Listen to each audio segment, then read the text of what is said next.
G'day, welcome back. Today's a special day. I'm finally doing a Star Wars game. Back in 2011 I promised a written review and I never delivered. So in honour of May the 4th, let's dive on into Shadows of the Empire for the N64. Released in December of 1996 and following hot on the heels of the Nintendo 64's European launch, Star Wars Shadows of the Empire turned heads. Along with Super Mario 64, this was the game that attracted many people here in Australia to Nintendo's new Holy Grail. I still vividly remember going into Target and standing behind a ton of adults and children alike, waiting for a chance to play the game. The visuals, music and sound effects just blew our balls off. It was the first time we truly had the opportunity to experience all the action of the movie, with the opening level, the Battle of Hoth, easily standing out as one of the most awesome video game moments of all time, and it still kinda holds up today. Shadows of the Empire was developed and published by LucasArts following the success of Dark Forces on the PlayStation. It began as a multimedia project in 1996 with the idea of exploring possibilities of creating a story set between The Empire Strikes Back and Return of the Jedi. There were novels, comics, action figures, even a trailer was produced that only just recently resurfaced online. The story centers around a smuggler named Dash Rendar who pilots a ship called the Outrider, which looks suspiciously like the Millennium Falcon. This man is actually a friend of Han Solo's, and he was created with that character in mind.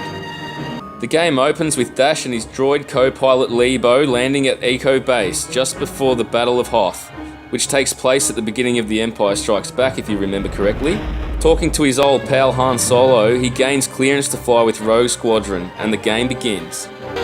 Right away, the sheer scale just hits you as the digitised theatrical soundtrack rolls into the room and those classic sound effects fill your ears. Yeah, this is Star Wars. The first section pits you against a few probe droids and the AT-STs, which have a fair amount of health, but then the AT-ATs enter the fray. Seeing these in action for the first time was truly memorable, and being able to actually fire the tow cable and take him down by tripping him over, priceless. Really the only thing missing is the classic Star Wars death scream. So Shadows uses multiple modes of play, which was hugely ambitious for a 3D game design at the time, and it generally pulls them all off pretty well. The next level has you escaping Eco Base in the aftermath, and seeing the Millennium Falcon taking off at the start really makes you feel like you're part of the story. But the controls in these sections are generally considered to be pretty bad, with dodgy collision detection and horrible jumping mechanics. But the blasting ain't that bad. When tackling these sections, I generally just use the first person mode because it reminds me of Dark Forces, and when Dash runs, he looks like he's got piles or something. Back then it was incredible facing 3D stormtroopers face to face like this, so imagine my surprise to find this room full of Wampas. Wampa dance!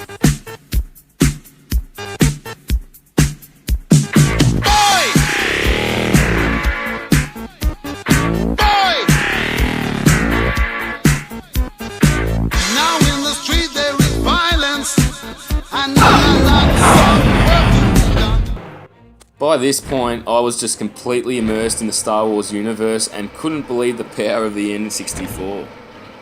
So after finding and turning on this generator, you race through the base towards the hangar and end up walking straight into a battle with an AT-ST.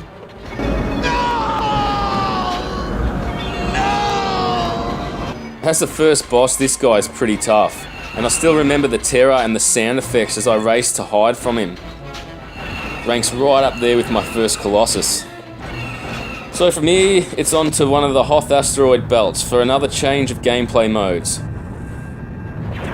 This level takes the form of a 3D arcade shooter, with your ship fixed in the center of the screen and your gun turret having 360-degree movement.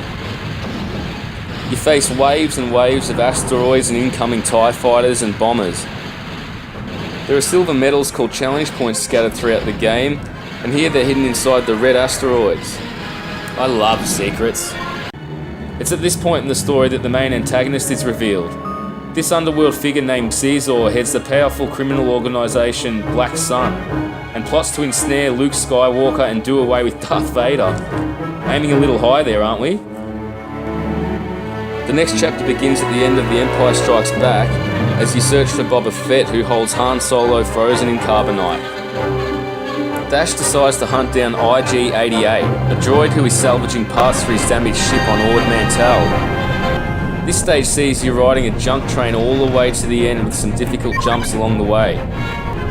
The boss is a tense battle with IG-88, who feels like the Terminator's breathing down your neck. Use your shock missiles and keep out of his way.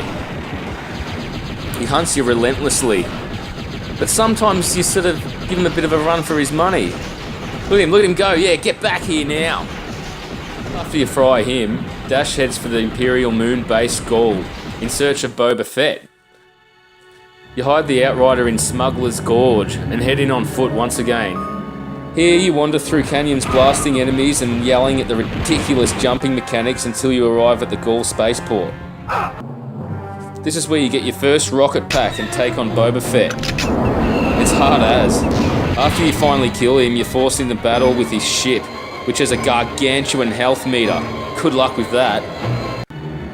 Part 3 opens in familiar territory as Dash hunts a bunch of gang members who are out for Luke Skywalker's life. And you've got to kill every one of them during a speeder bike death chase through Mos Eisley. Now, in my opinion, this level has the dubious honour of being one of the worst 3D driving stages of all time. It seems like it'd be a really cool idea, but fuck this. Look at it. It's insane.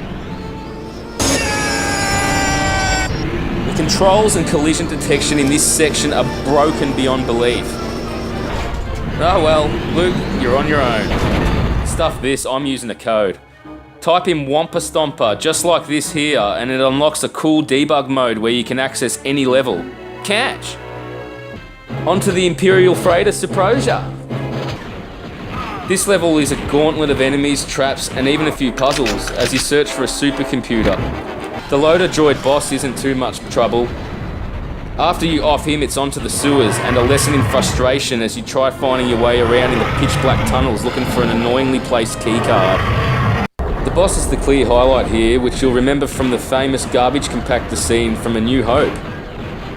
The tentacles are almost one-hit kills, so just pound the eye, if you can find it, that is. After all that, we arrive finally at the last on-foot section, a grueling slog through the dark tunnels of Caesar's palace, where you hunt for 3 service panels that must be destroyed.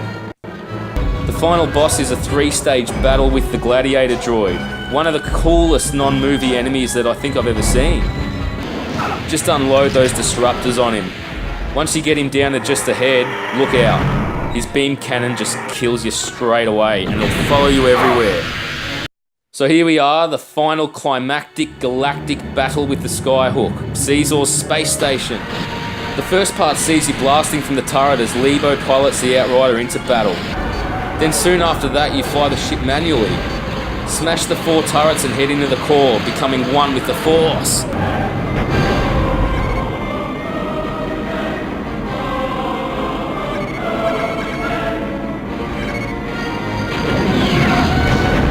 It's going to take 4 solid blasts to each side of the core to take this baby down. Oh, 1 missile left, what should I do? Use the Force, Luke. Let go, Luke.